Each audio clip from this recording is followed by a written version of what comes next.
Jung's most dangerous insight wasn't centered on mental illness.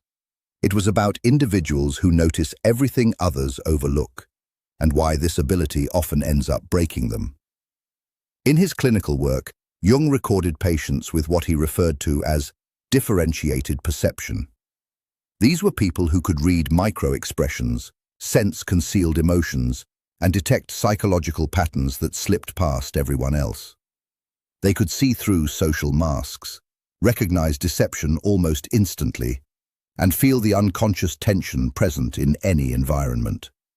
Jung described this discovery as dangerous because these individuals frequently ended up isolated, mentally drained, and unable to sustain ordinary relationships.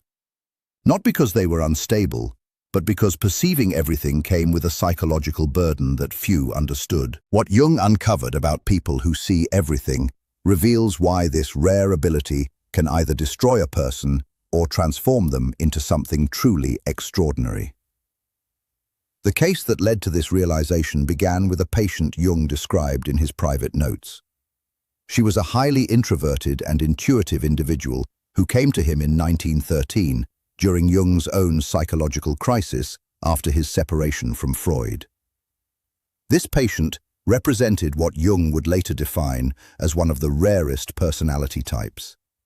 She possessed what he called undifferentiated intuitive perception. She could enter any room and immediately sense the psychological atmosphere. She knew who was lying, who was emotionally hurting, and who carried hidden resentment. Jung wrote that the patient displayed an exceptional ability to perceive unconscious material in others. Yet this capacity caused her significant distress instead of providing any benefit. She struggled with small talk because she saw through every social facade. She couldn't maintain friendships because people felt exposed and uneasy around her. She found it difficult to keep employment because her presence disrupted the unspoken agreements that allow groups to function smoothly. Jung realized he wasn't dealing with pathology. He was observing what happens when the unconscious becomes too conscious, when perception becomes too refined for social survival. He documented how she described others with remarkable precision. She spoke as if she had direct access to their inner thoughts and hidden motives. When Jung carefully verified her observations, they proved surprisingly accurate.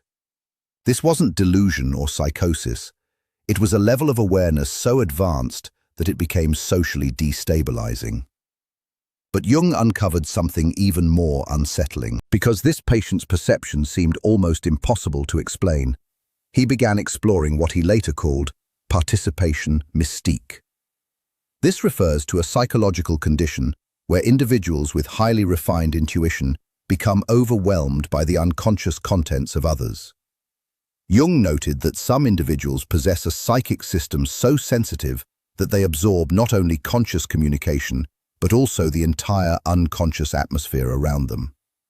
This idea aligns with modern research by Dr. Elaine Aron on highly sensitive people, which suggests that about 20% of individuals have increased emotional and sensory sensitivity. However, Jung identified something even more specific within his typology: the introverted intuitive type, making up roughly 1% of the population. These individuals don't just feel deeply, they perceive unconscious patterns with striking clarity. Their minds process not only visible social cues, but also hidden emotional states, repressed material, and underlying psychological dynamics. They can see sadness behind a forced smile, sense insecurity beneath confidence, and detect the collective shadow that groups unconsciously choose to ignore. Jung explained that the danger does not lie in the perception itself, but in the isolation it creates. When someone sees clearly what others cannot or refuse to see, they become like a mirror that society struggles to tolerate. This leads to what Jung called the problem of the superior function, where a person's greatest strength becomes their greatest burden because it separates them from the shared unconscious of the group. But the deeper issue was not just perception, it was what happens because of it. Since these individuals can perceive unconscious material in others, they often become targets of what Jung called shadow projection. This occurs when people unconsciously attack someone who reflects aspects of themselves they refuse to acknowledge. Jung emphasized that what remains unlived within a person has a powerful psychological effect on others. When someone's hidden shadow is reflected back at them through another person's awareness, the mind faces two options: integrate the truth or reject it by attacking the source. Jung observed that most people choose the latter. He saw this repeatedly in his patients.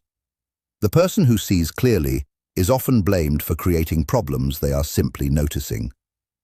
When they gently point out that someone seems troubled, they are accused of negativity.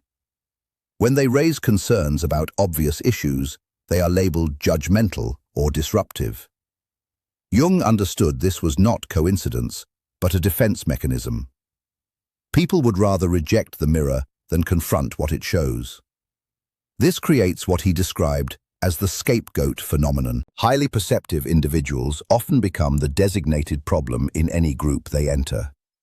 They are not the cause of dysfunction, but they expose it.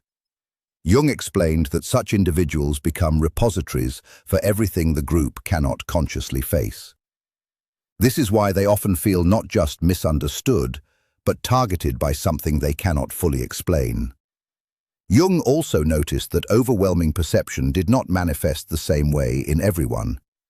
He identified 4 distinct patterns within the introverted intuitive type, each representing a different way of processing unconscious material. The first was the feeling intuitive. These individuals not only perceive psychological dynamics, but feel them deeply within their own bodies. They absorb emotions so completely that they struggle to distinguish between their own feelings and those they pick up from others. Jung described them as living in a constant state of emotional contagion. The second was the thinking intuitive. These individuals recognize patterns and can predict outcomes with remarkable accuracy. They can foresee relationship breakdowns, career failures, and emotional crises long before they happen, not through logic alone, but through unconscious pattern recognition. The third type was the sensation intuitive. These individuals sense the physical expressions of psychological states. They may detect illness before symptoms appear, recognize fatigue before it is admitted, or feel bodily tension that signals emotional distress in others. The fourth and rarest type was the pure intuitive. These individuals receive vast amounts of unconscious information, but lack the structure to organize or express it clearly. They often feel overwhelmed, as if flooded with insight, but unable to translate it into something manageable. Understanding these patterns is essential because each requires a different approach to what Jung called the integration challenge. Without integration, this heightened perception becomes destructive. Jung identified 3 major dangers associated with this ability. The first was disruption of the collective unconscious. He explained that individuals who perceive too clearly threaten the shared illusions that hold groups together. Social cohesion often depends on unspoken agreements to ignore certain truths. When someone sees through these agreements, they destabilize the system.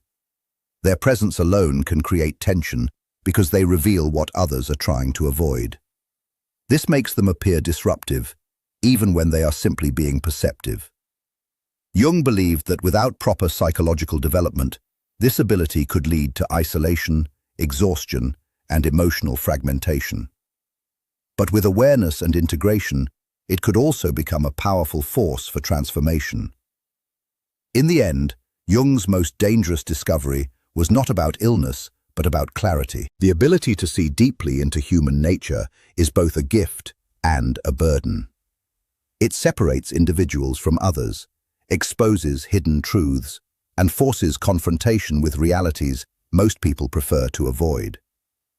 Whether this ability leads to destruction or transformation depends entirely on whether the individual learns to integrate what they perceive rather than being overwhelmed by it. Jung observed that organizations, families, and entire societies operate partly through shared unconscious agreements about what will and will not be acknowledged. The highly perceptive individual unintentionally violates these agreements simply by existing in an authentic way. Their awareness disrupts the quiet understanding that certain truths remain unspoken, and this alone can make others uneasy. The second danger is psychological isolation. Jung carefully documented how differentiated perception leads to what he described as the problem of the superior function. When your strongest psychological ability becomes the very source of your suffering, the consequences run deep. He wrote that the burden of heightened consciousness is that it cannot be easily shared with those who do not possess it. The individual becomes like an island of awareness surrounded by an ocean of unconsciousness. This isolation is not merely social in nature, it becomes existential. These individuals often feel as though they are living in a completely different reality from the people around them. Conversations feel shallow, interactions feel performative, and connections seem limited by an invisible barrier that cannot be crossed. The third and most dangerous outcome Jung identified is identity dissolution.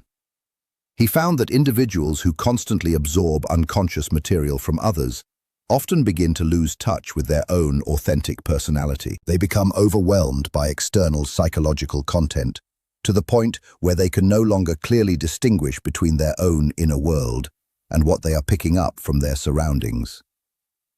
Jung referred to this state as participation mystique, a condition in which psychological boundaries dissolve and the individual becomes merged with collective unconscious material. He warned that the danger is not only social exclusion, but complete psychological erosion, where individual identity fades in favor of collective influence. Because of this, Jung believed that integrating superior perception was not just helpful, but absolutely essential. Without integration, the risks were too great. To address this, he developed what he called the individuation process, a structured path for maintaining personal identity while forming a conscious relationship with unconscious material. The first phase involves recognition and differentiation. Jung guided his highly perceptive patients to become aware of when they were absorbing psychological content that did not belong to them. He called this conscious discrimination, the skill of separating authentic inner experience from unconsciously absorbed external influence. He emphasized that the first task is to determine what truly belongs to you and what originates from others. Without this clarity, no genuine personal development can take place. As a practical method, Jung encouraged spending time alone each day, allowing absorbed impressions to settle so that one's own inner voice could emerge more clearly. The second phase focuses on shadow integration. Jung discovered that individuals who clearly see the shadow aspects in others often struggle with their own unacknowledged shadow. The more a person denies their own potential for selfishness, manipulation, or harm, the more disturbed they become when encountering those traits in others. He explained that everything that irritates us in others can serve as a pathway to understanding ourselves, but only if we are willing to look inward rather than remain focused outward. Shadow integration means accepting that you carry the same human qualities you observe in others. This does not diminish you, it makes you whole and allows you to perceive without harsh judgment. The third phase involves conscious participation. This is the ability to engage with the psychological material of others without becoming overwhelmed or losing one's own identity. Jung described this as developing a conscious relationship with the collective unconscious while maintaining psychological independence. He explained that an individuated person can act as a bridge between conscious and unconscious realms, helping bring hidden material into awareness without sacrificing their own stability. This requires what he called psychological containers, the capacity to temporarily hold the emotional and unconscious content of others, while remaining aware that it does not belong to you. Jung understood that superior perception can either break a person or transform them.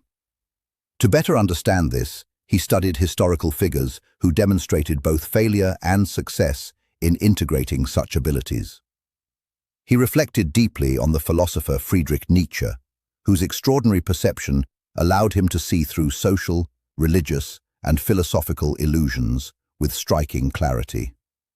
Jung noted that Nietzsche possessed immense insight into human nature, yet he failed to integrate these perceptions in a balanced way. Rather than using his awareness constructively, Nietzsche often turned it into a tool of criticism against society.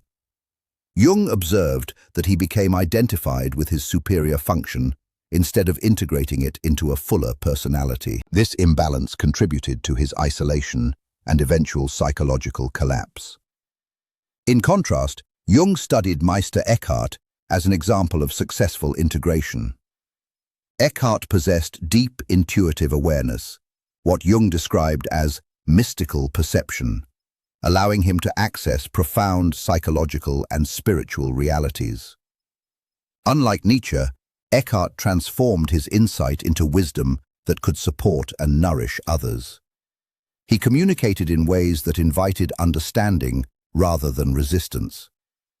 Jung believed that Eckhart's success came from a form of conscious humility, recognizing that perception is a gift that must be shared carefully rather than used as a weapon. Jung's own journey provides perhaps the most important example. During his confrontation with the unconscious between 1913 and 1919, documented in the Red Book, he experienced overwhelming visions and perceptions that nearly led to psychological collapse. He later reflected that he was on the edge of psychosis, but was saved by his ability to interpret and understand his experiences. He came to realize that these intense perceptions were not signs of illness, but indications of an evolving consciousness. This understanding transformed how he approached both his own experience and his patients.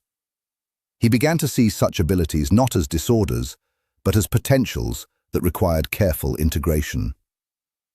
Because individuals with heightened perception often face deep isolation, Jung stressed the importance of finding what he called the few who understand. These are individuals capable of engaging with deeper awareness without reacting defensively. He wrote that, "Becoming who you truly are is one of life's greatest privileges, but it cannot happen entirely in isolation. It requires recognition and validation from others who can perceive authenticity." Jung identified 3 essential types of relationships that support highly perceptive individuals. The first includes fellow individuated people. These individuals recognize each other almost instantly through a shared sense of authenticity and presence. These connections are rare but deeply meaningful. With such people, one can exist without masks, without fear of overwhelming or unsettling them. These relationships provide a sense of belonging within what Jung described as a conscious minority. The second type includes individuals actively engaged in their own process of growth. These may be people involved in therapy, self-reflection, or spiritual practices. Even if they do not possess the same level of perception, they can appreciate and tolerate it without reacting defensively. Jung noted that those who have begun to understand themselves are more capable of being understood by others. This openness creates space for genuine connection. The third type consists of what Jung called natural containers. These are individuals who may not have heightened perception, but possess emotional stability and resilience. They can hold complex psychological material without becoming overwhelmed. These individuals are often shaped by life experience and have developed the capacity to remain steady in the face of discomfort. Their presence provides grounding and balance. Jung also outlined a process for identifying safe and supportive relationships. Such individuals tend to ask sincere questions instead of reacting defensively. They can acknowledge their own contradictions without shame. They show interest in inner experiences and maintain emotional steadiness when confronted with difficult truths. They also demonstrate curiosity about growth and consciousness, rather than avoiding it. Recognizing these qualities helps in forming relationships that support rather than destabilize. Finally, Jung advised a gradual approach to revealing one's perceptive abilities. He suggested beginning with small observations, then carefully observing how others respond. If the response is open and curious, one can slowly share deeper insights. If the reaction is defensive, it is a signal to hold back. Over time, this careful process helps determine who is capable of engaging constructively. Jung emphasized that the goal is not to find people who agree with everything you perceive, but to find those who can engage with your insights as meaningful contributions rather than threats. In this way, heightened perception becomes not a source of isolation, but a pathway toward deeper understanding and connection. Because integrated superior perception supports both personal growth and collective development, Jung considered successful individuation essential not only for individual well-being, but also for the evolution of human consciousness as a whole. In his reflections, he emphasized that the individual has always been the carrier of the living spirit, the one who initiates transformation within society. He believed that individuals who successfully integrate heightened perception become what he described as cultural carriers, people who assist consciousness in evolving beyond its current limits. This transformation unfolds in distinct stages, each representing a deeper level of psychological maturity. The first stage involves recognition without overwhelm. This initial shift occurs when you begin to acknowledge your perceptive abilities without feeling crushed or destabilized by them. Jung referred to this as the conscious acceptance of the superior function. He noted that the beginning of wisdom lies in recognizing what you truly are, rather than what you wish to be or fear becoming. The second stage is integration without isolation. At this level, the individual learns to use their perception constructively while still maintaining meaningful relationships. Jung called this social individuation, the ability to become authentically oneself while remaining connected to others. He observed that a truly individuated person does not withdraw from the world, but engages with it in a more conscious and intentional way. The third stage can be described as service without sacrifice. Here, perception transforms into a gift offered to others rather than a burden carried in isolation. Jung referred to this as conscious participation, where one uses their abilities in service without becoming depleted. He emphasized that the true privilege of life is to become who you are, and then offer that authenticity in service to the greater whole. The fourth and final stage involves legacy without attachment. Jung described this as the transcendent function, where perception contributes to the evolution of collective consciousness without dependence on recognition or validation. The individuated person works for the future, not for immediate acknowledgement, allowing their integration to become a kind of cultural medicine. Jung believed that individuals who reach this level serve a vital evolutionary role. They perceive aspects of reality that collective consciousness is not yet ready to face, helping humanity prepare for necessary developmental changes. He observed that what is not made conscious eventually manifests as fate. Those who integrate perception help bring unconscious material into awareness before it emerges destructively within society. However, Jung also warned that this path contains significant pitfalls that can derail transformation. The first is what he called the inflation trap. This occurs when individuals identify too strongly with their superior function instead of integrating it. In such cases, the ego merges with archetypal forces, leading to a sense of superiority that cuts the individual off from authentic relationships. Highly perceptive individuals may fall into what Jung described as a kind of savior complex, believing they must awaken or rescue others. This often results in judgment, preaching, and eventual isolation. Jung cautioned that the moment one believes they possess absolute truth, They have already fallen into unconscious possession by the very forces they aim to understand. The second pitfall is withdrawal justified as wisdom. Jung documented cases where individuals used their perception as a reason to detach completely from society, convincing themselves that others were too unaware to engage with. He saw this not as transcendence, but as avoidance. True individuation requires engaging with life, not escaping from it. The third pitfall involves losing oneself in the helper role.